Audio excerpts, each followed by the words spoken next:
like about Trump is that he's willing to voice a lot of the opinions that people are thinking, but maybe are too afraid to say out loud. And I hope in his second term, hopefully he'll do a lot of the same policies in his first term, but maybe surround himself with better people that are just a better representation of the movement that we're all passionate about and excited for.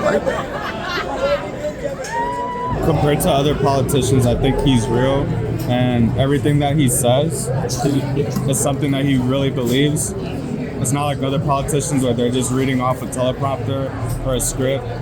And I think he genuinely really cares about America first and putting our country first instead of trying to do stuff in other countries. We're going to be better off than we are now. I think that he knows what to expect. I think he served one term. He'll get in there again and he'll make the changes necessary to move the country in the right direction. Not just for the next 4 years, but for a long, long time. Hopefully, throughout my lifetime and my kids' lifetime. Really? But then you are expecting elections again, not to happen again.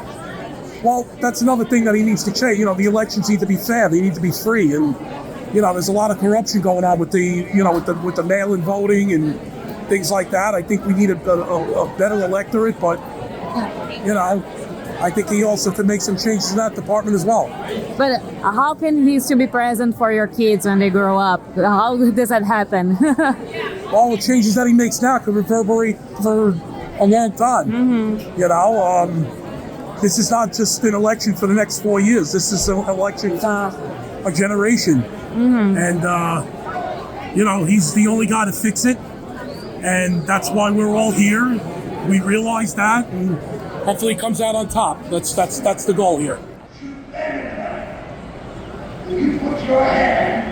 I don't think Trump really is identified as a fascist, and labeling him as such by the Democratic Party is incredibly reckless and dangerous rhetoric.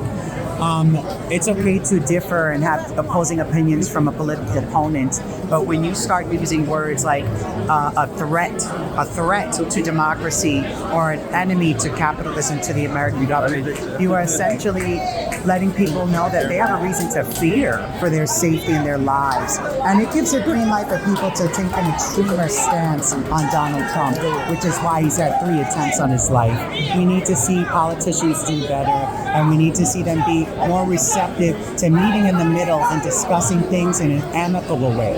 We need to collaborate with one another, and we've created such a polarized divide between these two parties, and we're more than just a nation of Republicans and Democrats. Americans want to thrive, we want to be successful, and we want to make sure that everybody that comes here is living a safe, healthy, and prosperous life.